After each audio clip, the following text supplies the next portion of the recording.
বাংলায় ফের ভুতুড়ে ভোটারের হদিশ। এবার ডালখোলাতেও ভোটার তালিকায় ভূত। একটি ওয়ার্ডে 30 জন ভুতুড়ে ভোটারের হদিশ পাওয়া গিয়েছে। মৃত ব্যক্তিরা এখনো পর্যন্ত জীবিত রয়েছে ভোটার লিস্টে। অভিযোগ, শংসাপত্র জমা দিলেও তালিকায় রয়েছে মৃতদের নাম। তালিকা হাতে বাড়ি বাড়ি ঘুরছে বিজেপি। একাধিক জায়গায় কোথাও 50, কোথাও 70, কোথাও বা শতাধিক।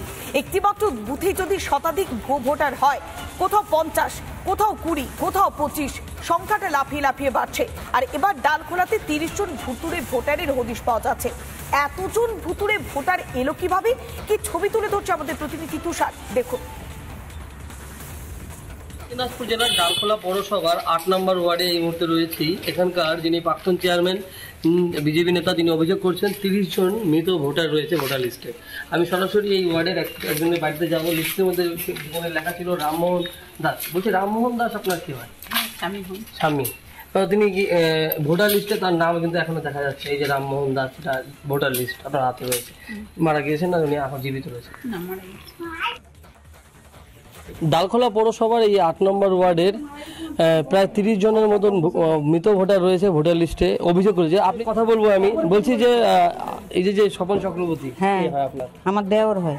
হ্যাঁ, ওনার ভোটার লিস্টে নাম দেখা যাচ্ছে যে উনি কি এখনো জীবিত আছে? না, মারা গেছে। হ্যাঁ, কতদিন আগে? প্রায় বছর 5 হবে, 5-6 বছর হয়ে যাবে মনে হয়। ভোটার লিস্টে কিন্তু এখনো জল করে ভেসে উঠছে তিনি কিন্তু যে জীবিত আছে ভোটার লিস্টে দেখা যাচ্ছে।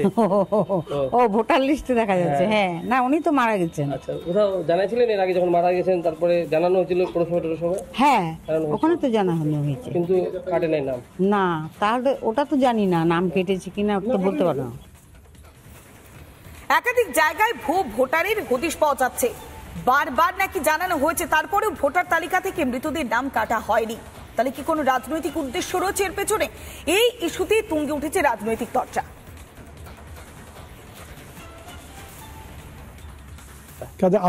আমাদের কাছে ভোটার লিস্ট দিয়েছে, ভোটার লিস্ট চেক করেছি।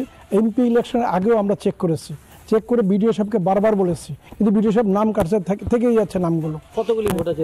30টা ভোট আছে একটা বুথে। 32 নম্বর বুথে মারা গিয়েছে। সবাই মারা গিয়েছে, 3 বছর 4 বছর 5 বছর আগে মারা গিয়েছে। এদের নামই কাটছে না। এবং বিএলও আমার মিউনিসিপ্যালিটি স্টাফ ছিল, তাকে আমি বলেছি, সে বলছে স্যার আমি কি করব, আমি বিডিও সাহেবকে সব জমা দিয়েছি। তো নির্বাচনের সবগুলো ভোট পোল করেছে, শুধু পোল নয়, বুথ দখল করে পোল করেছে এরা।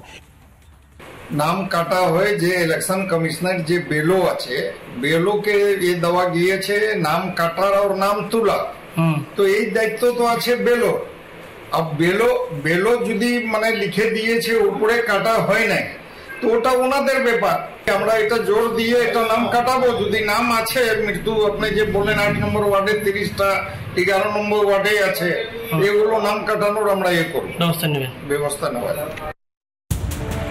উপরে আক্রমণ হতে পারে এমন অলীক কল্পনা করে কার্যত গোটা বাংলা জ্বালিয়ে দেওয়ার হুঁশিয়ারি দিচ্ছেন শওকত মোল্লা। শুধু তাই নয়, বিরোধী দলনেতাকে তুইতকারী করেও সম্বোধন করছে এই যে তৃণমূল বিধায়ক, সেই বিধায়ক। ইতিমধ্যে এই সমস্ত খবর আমরা ফিরেছি ছোট একটা বিরতির পর। আপনারা দেখতে থাকুন রিপাবলিক বাংলা।